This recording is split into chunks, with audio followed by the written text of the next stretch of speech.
So we mentioned, just watch out for Stanford in this second section, 22nd nationally at a 9:28.52. And Zane Bergen is going to take this opening leg. That will be the 1200 for those that are just tuning in. This is section 2 of the men's DMR. The women's DMR to follow here to culminate night 1 here of the ACC indoor meet. And I think it also attests to the depth and the versatility of all these student athletes here in the DMR. I'd like to note the leadoff leg for North Carolina. The last name is Strand. That's the younger brother. He's a sophomore. Very good. But I'm sure Ethan had good things to say about UNC and the coaching of Chris Miltenberg. So there you see, for UNC out there, Strand running leadoff 1200 for the Tar Heels. And that is Henry. And Tar Heels could be one that could win this race. Even Wake Forest would be capable. They didn't run particularly fast coming in, but they have the personnel that could do it. So this one's going to be interesting. I kind of like either UNC or Notre Dame or Stanford. Would be my top three picks. Well, Notre Dame coming in at ranked number 18. On the outside, maybe looking in for a spot. They'll need to slash about 5 seconds off the current season best to perhaps punch their ticket to NCAA. So, and hoping that see what they do. Other conferences don't go after this event either. I mean, exactly, that would get them in the top 12. But you know, this isn't the only DMR held this weekend. Get the cameras out. We're ready. Generally speaking, most of the DMRs are probably established going in this. Let's see if anybody can change that. 1200 leg. Again, we would expect if a team's really trying to run well, they're going to aim to run 253, 254 on this leadoff, if not faster. We got Notre Dame on the lead on the outside. It's a good early indication of their intention. And the Cavs actually leading Notre Dame on the outside, Cavs on the inside. Let's see what they come through 200 in. Strand in the middle as they come in here in this first leg. 28 point for the first 200. Good start. Virginia out in front so far here with Harrison Witt. And Notre Dame running right off their shoulder. Strand getting shoved around a little bit in the back. Stanford near the back too. Teo Bianchini for Boston College also running this opening leg. Notre Dame in second. Shipsey on the outside for Wake Forest. Contending here, that's Wes Shipsey. Virginia Tech, to give them credit, they have so many guys in the half mile that are going to be a factor. They could still run a really good DMR without running their best 2 guys. So we'll see what happens. Schuler for Notre Dame on this opening leg right now is in second. NC State in third, spearheaded by Witt of Virginia. And as I say that, the Hokies come up into the thick of it. This is Idens for Virginia Tech. And Virginia Tech, that attested the depth that I spoke about coming in. This is not maybe perhaps what someone may deem like the A teams of Virginia Tech and Virginia. But still got to give these student athletes credit here, and I love the fanfare and everybody still supporting at the end of night 1. Well, this young man, Idens, he's a junior for Virginia Tech. He has run indoors 148.06 this year, so he definitely belongs near the front. He probably is the best guy in this 1200 leg. Still Harrison Witt out in front here for Virginia. Idens of Virginia Tech, 148.06 this year. Running in second. When they come around third. When they come around, we've got 1 to go. Getting into the nitty-gritty here. This 1200 leg. Bianchi of Boston College on the outside. Yeah, he's run a good opening leg, but he's in third right now, Norm. Virginia in front here with Witt. I like Idens of Virginia Tech Hokies to take the lead. 100 to go on this leadoff leg. He'll give way to Calvin Meyer for the Hokies that are going to run the second leg, which will be the 400. Well. Who's in first and second? It's Virginia and Virginia Tech. Yep, it is Virginia out in front. The Hokies are in second. It is Anders Feltz for Virginia. Out in front right now over Calvin Meyer on this second leg. Get into the 400. One thing to note is if they can get a time very close to the top 12, that gives them the luxury of subbing people. Watch Meyer fly, and now Virginia Tech will take the lead over Virginia. Hokies.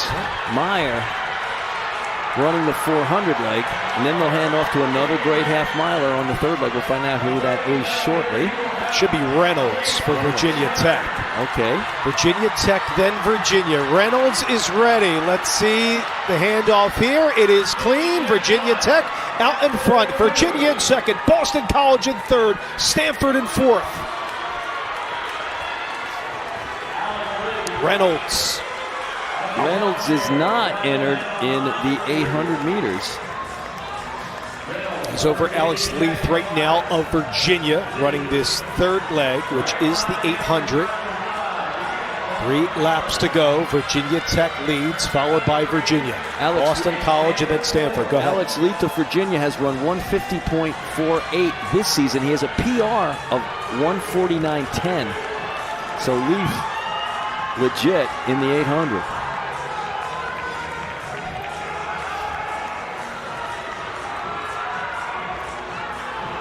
Still Virginia Tech, BC, the top 3. Yep, 400 to go. Halfway through this third leg. Then we'll bring out the 1,600-meter guys. Florida State, just for good measure, is in 5th. North Carolina in 6th, followed by Notre Dame in 7th. But it is Reynolds out in front for the Hokies, followed by Leith in 2nd. Again, Virginia Tech and Virginia out in front. Leith looking anxious. He's going to take the lead. If Reynolds allows him to do it. Coming up on 1 to go for the 800. Their last lap here. Look at BC on the inside trying to make a move. Still a little boxed in, and BC. Now Virginia will be out in front of Virginia Tech. Boston College trying to take second on the backstretch, and the Eagles will. Head of Boston College. Leith out in front for Virginia.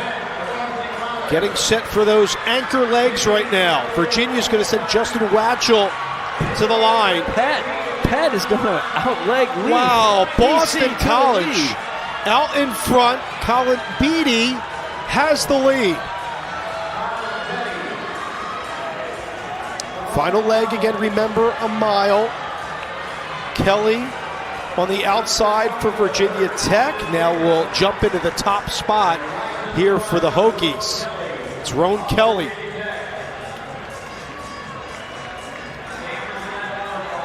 BC is in second. Virginia is in third right now. Stanford still hanging on with Leo Young. He's in fourth. Roan Kelly. All these guys can run 4-minute anchors. That's the thing. It's amazing. Very exciting right now. Did you say that's Leo Young for Stanford on the yes, anchor, right? Leo Young. All right, I got to like Leo Young in this then. Leo Young's run 3:57 this year. Kelly still out in front here for the Hokies out of Randolph, New York. Leo Young's run 3:56.17 this year. Leo Young's the guy that can win this anchor leg and win the DMR for Stanford. He's almost got a smile on his face. See that? He's just looking around. This is fine. I'm comfortable. Coming up on 5 laps to go. We're looking at 5 to go. Leo Young, terrific cross-country marks. 5 teams in this with 5 laps to go. This is great. This is why this has become such a popular event to conclude the evening. Of course, we got a women's DMR coming up too, but this is the final men's event of day 1. And just as a sophomore back to Young, he placed third in the 1500 at the ACC Outdoors. We called it Wake Forest a year ago. That place was his best collegiate finish. And you got to think about the metamorphosis from last year to this go-around, and especially with Stanford, second year in the ACC. Virginia Tech out in front. Again, Boston College is in second. And Leo Young still running fourth, Norm, behind Virginia. Young was part of one of the great distance squads ever in high school out of the state of California. Oh, this is good. Look at this. How about Specht on the outside? Specht. There's a guy. All right, I was is wrong. It's going to be Specht. Specht has got 3:52 speed. All right, Specht out in front for Wake Forest. The Hokies in second. Boston College in third. How about Virginia's Wachtel? Boston Wachtel. On the outside. Wow, this is great. I'm sorry, folks, if you can't tell, I like a good DMR. This is exciting. And we've got Virginia Tech right there too. Wow, 400 meters left at 8:40. So actually, 9:43.9. They're going to beat the first heat, but it's a lot tighter than you might have expected with the times coming in. Kelly of Virginia Tech on the outside. Wachtel right off the shoulders of Specht. Leo Young in fourth. Ron Kelly trying to take the lead over Wake Forest's Specht. Specht still hanging on here as we're closing in on the bell lap. Kelly is going to be out in front at the bell here for Virginia Tech. Wachtel has a lot of fight. Virginia is in second. You're right. Watch Young on this backstroke storm for Stanford as well. He's pulling into third. It's Waddle still out. There's a little pushing there with Young. And Specht will have to see. Meanwhile, it is still Virginia out in front. Wake Forest is in second with Specht. Specht's going to try and go by Wachtel, and he's going to do it. For Wake Forest. He's got it in the DMR. The Demon Deacons at 9:30, 5:29. I did not see a flag go up, so I think that's just normal contact indoors. So I think Wake has it. I said Wake was one of the teams that could win, but I didn't know they were anchoring. Well, we started off full transparency. Look, Stanford, Notre Dame. Give credit to Wake Forest on that fabulous anchor leg by Specht. Another look on the final lap, North. When Wachtel went out in lane 3, I know he really wanted it, but then all of a sudden Specht's got the fastest mile split coming in of the whole group. But Wachtel really ran very, very aggressive and tough and just came up a little short. So we're going to get some anchor splits. Look at Specht. Specht, 3:55.34. Wachtel, 4:01.57. Young, 3:59.41. So two sub-4 anchors, but the big 3:55.34 for Specht to win it for the Demon Deacons. And congrats to Coach John Hayes for winning it. Yep, so that was Shipsey, Shelbert, Riley, and Specht. Fabulous job on the anchor leg for Wake Forest, edging Virginia